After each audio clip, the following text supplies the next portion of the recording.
password. FBI! You got a busted arm. Where's Caleb?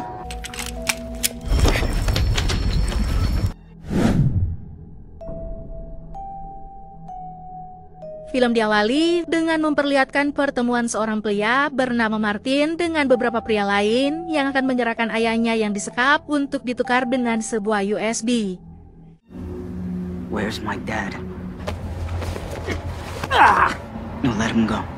Scene berpindah ke 1 minggu sebelumnya.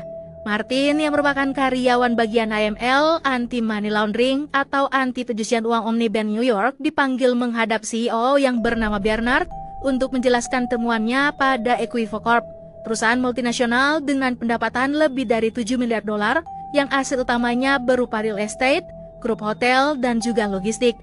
Baru-baru ini Equifax Corp mengakuisisi perusahaan startup bernama Crash yang mengembangkan algoritma software sewa jangka pendek. Martin menemukan Equifax Corp potensial menyalahi aturan AML berdasarkan data-data yang ia kumpulkan. Namun bukannya senang, Bernard justru marah pada temuan ini dan langsung memecat Martin. Martin memang pria cerdas. Semasa kuliah, ia tergabung dalam Pi Beta Kappa, yaitu suatu perkumpulan kehormatan akademik paling bergengsi di Amerika Serikat dengan syarat bergabung yang sangat ketat. Setelah lulus, Martin juga dibanjiri tawaran pekerjaan oleh perusahaan bergengsi mulai dari Wall Street, UBS, Goldman, Merrill, dan juga BlackRock. Tapi Martin menjatuhkan pilihan untuk bekerja di Omnibank bagian AML. Kekurangan Martin, ia mengidap autisme. Robin, atasan langsung dari Martin di AML, berusaha membujuk Bernard untuk mempertahankan Martin, hingga akhirnya Martin tidak jadi dipecat, melainkan dimutasi ke cabang lokal di Elba, kota kelahiran Martin. Kebetulan karyawan AML di sana mengambil pensiun dini karena alasan kesehatan, sehingga Robin mengajukan agar Martin dipindahkan ke sana, dan tidak akan sulit baginya untuk beradaptasi di daerah itu. Robin berpesan sebuah kalimat pada Martin, yaitu less is more atau kurang adalah lebih, dan berkata jangan menemuinya lagi. Singkat cerita, Martin pun kini sudah sampai di Elba dan ia segera memesan sebuah kamar di hotel, lalu ke minimarket milik teman masa kecilnya yang bernama Earl. Bisnis yang dijalankan Earl tidak begitu berhasil, tapi Earl terbantu banyak dengan Bitcoin, yaitu salah satu jenis investasi kripto, mata uang elektronik yang hanya beredar di internet tanpa perantara dari pihak ketiga. Earl meminta Martin tidak perlu membayar bir dari tokonya, tapi tetap saja Martin meninggalkan beberapa lembar uang kertas di meja kasir. Beralih ke Sungai Niagara, tampak 2 orang pria sedang memuat beberapa frame atau bingkai ke dalam sebuah mobil van berwarna putih, seperti yang terlihat di awal film. Pada keesokan harinya, Martin pun memulai hari kerja pertama di Elba. Martin disambut dengan hangat, tapi ia menanggapi dengan dingin. Saat jam istirahat, Martin tidak sengaja bertemu dengan Caleb, saudara kandung Martin. Hari itu merupakan hari pertama mereka bertemu kembali setelah 10 tahun sejak ibu mereka meninggal. Caleb terlihat sangat lusuh berbanding terbalik dengan Martin yang berpakaian sangat bersih dan juga rapi. Martin menanyakan kabar ayah mereka. Caleb mengabaikan dan segera pergi dari sana. Martin lalu melanjutkan pekerjaan dan ia meminta file CIP dan alamat galeri Endelman pada salah satu pekerja. Tanpa menunggu lama, Martin pun langsung menuju ke alamat yang diberikan. Di sana, ia disambut oleh pegawai galeri bernama Katie. Martin memperkenalkan dirinya sebagai AML dan minta dipertemukan dengan pemilik galeri yaitu Penelope. Penelope bersikap tidak biasa untuk mengalihkan perhatian Martin. Tapi Martin meluruskan kembali maksud kedatangannya adalah dalam rangka pemeriksaan keuangan galeri. Martin menemukan bank pernah mengajukan pengecualian CTR atau laporan keuangan yang tidak seharusnya untuk galeri ini. Penelope berkata pembukuan dilakukan oleh staf akuntan bernama Ted yang ternyata juga memiliki hubungan khusus dengan Penelope. Setelah bercinta, Penelope menyuntikkan sesuatu sambil mengeluh bahwa ia bukan orang jahat dan hanya saja ia tidak kompeten dalam urusan uang. Ia tidak ingin Martin menggali lebih jauh. Setelah itu, Penelope tidak sadarkan diri dan Ted kemudian mengganti kartu SIM ponselnya dan menelpon seseorang.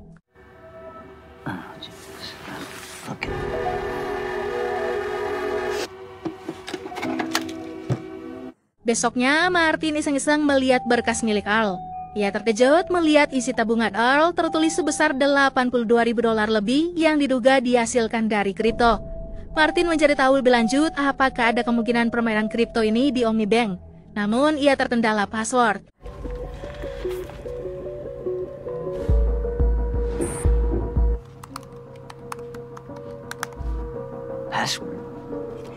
Martin juga menanyakan kontak serta alamat Janice, petugas AML yang ia gantikan, namun sejak kemarin ia belum mendapatkan informasi apapun tentang Janice.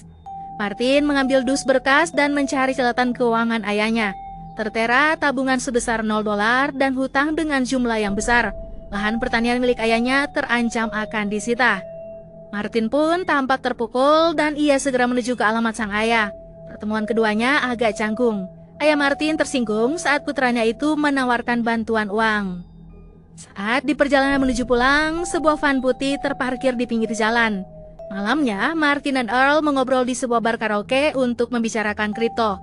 Tapi hal yang tidak mengenakan terjadi setelah Caleb datang memukuli Martin. Untungnya, perkelahian ini tidak berlangsung lama karena Earl dan Katie yang juga berada di sana melerai mereka.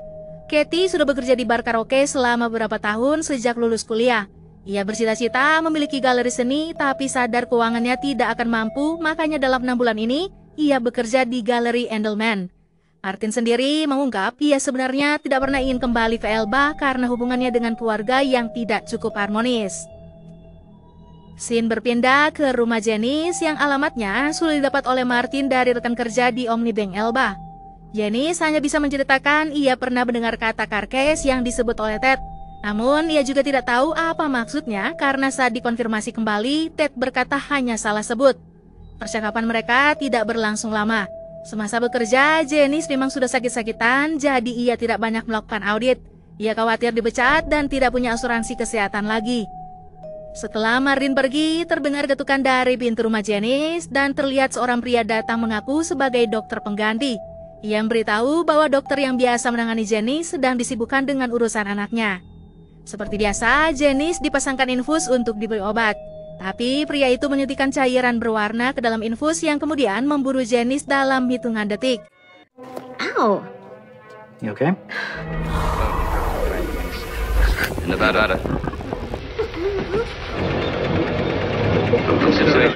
Scene kemudian berpindah di kantor, di mana terlihat Martin yang mencoba mengakses data Endelman Gallery menggunakan username Robin dan password dari hasil rutasan Earl. Tapi aksesnya butuh autentikasi berlapis dan di saat yang sama, Robin menelpon via FaceTime. Robin mengabarkan mereka berdua termasuk dalam daftar nama yang akan menjalani audit internal Omnibank minggu depan terkait peretasan atau kejahatan cyber. Tidak lama setelahnya, sebuah pesan masuk dari Katie yang mengajak Martin untuk makan siang bersama. Saat mereka makan siang bersama, Martin menceritakan segala keluh kesah pada Katie, termasuk kecurigaan tentang galeri Endelman karena ketika Janice masih bekerja, Ted pernah datang ke Omnibank Elba melengkapi berkas dokumen kepatuhan awal dan ia kebingungan tentang pemilik galeri sebelum akhirnya mencantumkan nama Penelope. Dari cerita ini, Martin menyimpulkan secara teknis mungkin Penelope bukan pemilik yang sebenarnya. Di tengah obrolan, Earl datang mengganggu mereka. Berhubung jam istirahat Katie hampir habis, Katie pergi lebih dulu. Terlihat juga pria yang baru saja menghabisi Janice sedang memantau Martin di sana. Earl membawa Martin ke markasnya untuk melanjutkan pembobolan database. Terlihat investasi kuartal terakhir Omnibank dalam mata uang kripto dalam jumlah yang sangat besar, yaitu $10 juta lebih dengan perantara Merkle Trading yang menggunakan jaringan Tor, The Onion Router yang melindungi data pengguna. Martin menduga Omnibank membeli Bitcoin over the counter atau transaksi di luar bursa saham untuk menghindari penurunan harga pasar. Transaksi ini dinilai tidak efisien karena mengurangi transparansi pasar dan bisa merugikan investor. Dari hasil pelacakan IP, diketahui semua transaksi dilakukan dengan satu lokasi IP yang sama, yaitu toko pancing Carcase yang terletak di Kanada.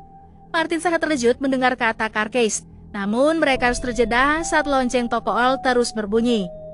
Ternyata yang datang adalah si pembunuh Janice dan ia menuliskan kata Kriska dan meminta Earl mencari tahu tentang itu. Ia juga berkata Earl tidak perlu mengabarkan ketika sudah berhasil mendapatkan Kriska karena ia akan selalu membuntuti Earl. Earl tidak menganggapnya serius dan kembali ke dalam. Beberapa saat kemudian, Martin mendapat telepon dari Ted yang meminta bertemu besok pagi. Scene berpindah ke kantor Ted di mana Martin berniat mengajukan beberapa pertanyaan, tapi Ted menyuruhnya mencari tahu sendiri dari tumpukan berkas yang sudah ia siapkan. Martin sendiri sebenarnya sudah tidak terlalu tertarik dengan laporan keuangan galeri Endelman. Ia menanyakan tentang Carcase yang kemudian membuat Ted gugup dan juga bingung. Ted berkata ia tidak pernah menyebutkan hal itu pada Janice dan bertanya pada Janice saja untuk memastikan. Sebelum Martin meninggalkan ruangan, Ted meluapkan sumpah serapanya pada Martin. Hal ini malah membuat Martin semakin bersemangat mencari celah kesalahan Endelman Gallery. Ted pun tidak kehabisan ide. Ia mulai mengungkit tentang ayam Martin dan berkata kliennya menawar lahan pertanian ayam Martin sebesar 7 digit. Martin pun terlihat mulai goyah. Ia berusaha membujuk sang ayah menerima tawaran itu demi hidup yang lebih baik. Tapi ayahnya menolak. Berujung akhirnya pada perdebatan keduanya tentang masalah di masa lalu. Ayah Martin menganggap Martin meninggalkan dirinya dan Caleb, sementara Martin merasa saat ibunya terbaring sakit, sang ayah tidak pernah menemani malah bersenang-senang di bar karaoke.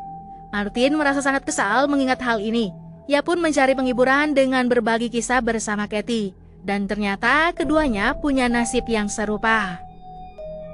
Pada keesokan harinya, saat Martin pergi ke kantor, tersiar kabar kematian Janice yang dinyatakan bunuh diri. Semua pegawai menatap ke arahnya karena orang terakhir yang ditemui Janice adalah Martin. Martin pun masuk ke ruangannya dan ia dikejutkan lagi dengan kedatangan Earl yang terlihat sangat panik.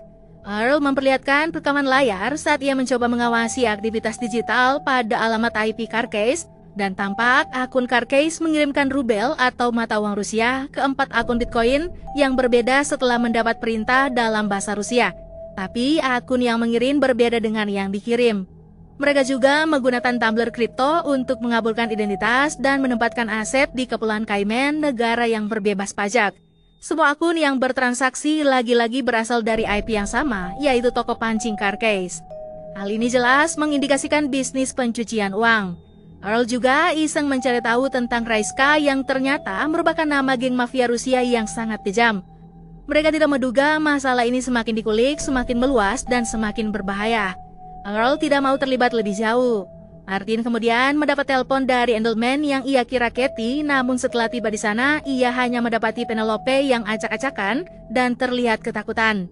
Dengan suara yang bergetar, Penelope meracau lalu menyerahkan sebuah buku yang di dalamnya terdapat tulisan LT-88 Petersburg. Martin pun langsung mencari tahu dan menemukan LT-88 Petersburg adalah nama kapal yang digunakan untuk mengangkut lukisan ke galeri Endelman dan terdaftar di bawah kepemilikan toko pancing Carcase.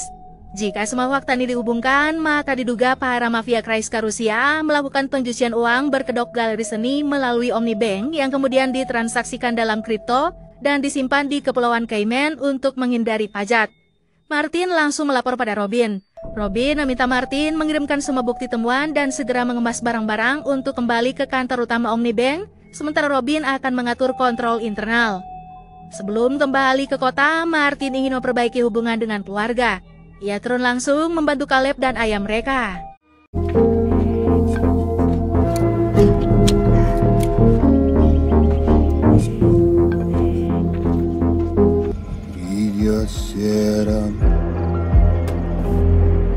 Sedangkan di sisi lain, terlihat Penelope sedang disekap hingga tidak sadarkan diri.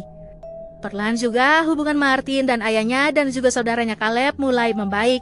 Martin dan Caleb bahkan sarapan bersama di sebuah kedai setelah semalaman memanen kentang. Di sana, Caleb menceritakan kalau ia pernah terbaring sakit di rumah sakit Jerman selama 3 bulan dan tidak melihat sedikit pun kekhawatiran dari Martin. Pada saat itu, Martin terlalu kalut atas kematian sang ibu hingga rasanya ia tidak ingin kembali lagi ke Elba juga ke keluarga. Obrolan keduanya kini terus mengalir dan mereka tertawa bersama tanpa menyadari ada seseorang yang mengawasi dari luar. Tidak lama berselang, berita di TV menayangkan tragedi kebakaran yang menimpa toko Earl, dan Earl dinyatakan tewas di tempat karena terjebak dalam kobaran api. Penelope juga diberitakan tewas karena overdosis. Martin akhirnya tersadar kalau kematian beruntun Janice, Earl, dan juga Penelope pasti bukan suatu kebetulan. Martin merasa lemas dan ia pun pulang ke hotel dan mendapati pintu kamarnya dirusak. Saat memeriksa ke dalam, Martin dikejutkan dengan kedatangan petugas pengiriman yang mengantarkan paket dari Earl yang dikirim sebelum ia tewas. Earl menyelipkan sebuah USB di balik tutup botol vodka yang berisi video rekaman Earl yang menyatakan jika Martin melihat video tersebut maka artinya ia sudah tewas. Earl juga menunjukkan kertas yang berisi tulisan yang merupakan kunci akun dompet digital Earl. Earl memuat sebuah folder yang sangat mengejutkan dan ternyata selama ini Robin bekerja sama dengan Ted. Martin akan terbunuh dari malam jika ia tidak membantu ayahnya dan Caleb karena Robin memberitahukan di mana Martin menginap pada Ted. Martin juga mendapati peluru di lantai dan bekas tembakan pada bantal hotel. Telepon hotel pun berdering. Caleb meminta Martin segera ke rumah. Rupanya ayah mereka diculik. Para pelaku meninggalkan secarik tisu bertulis alamat dan potongan lidah penuh darah. Martin diminta menemui mereka jam 3 sore, sementara sekarang sudah jam 2:37 sore. Martin pergi sendirian ke lokasi yang ditentukan. Seperti yang terlihat di scene awal, ayah Martin berjalan tertatib dengan lengan patah menuju mobil truk yang dibawa oleh Martin. Martin mengungkap saudaranya Caleb memiliki salinan semua file pencucian uang yang akan disebarkan jika Martin dan ayahnya tidak pulang dalam keadaan selamat. Ted menantangnya untuk menelpon Caleb dan seketika Caleb yang merupakan mantan anggota militer muncul dari mobil truk dengan senjata laras panjang. Ted mengajukan penawaran namun terlambat. Tim FBI datang mengepung mereka dan salah satunya adalah Katie. Ia adalah anggota FBI yang menyamar sebagai pekerja galeri Endelman. FBI! I got a busted arm. Where's Caleb?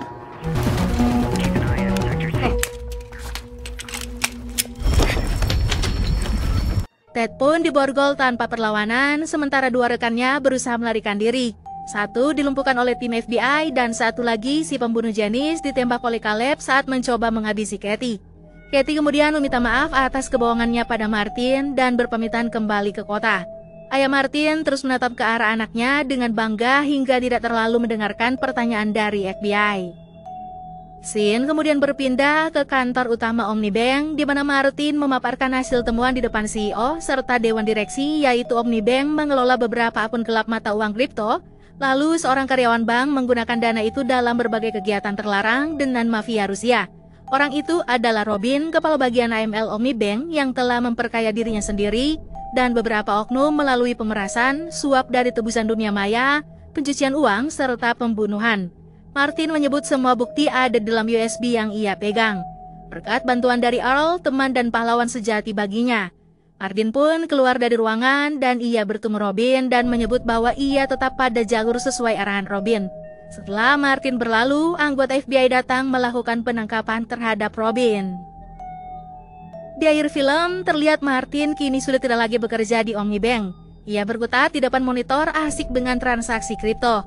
Martin kini tinggal bersama Caleb dan ayah mereka. Kehidupan keluarga ini telah akur dan rukun seperti seharusnya. Dan film kripto pun selesai.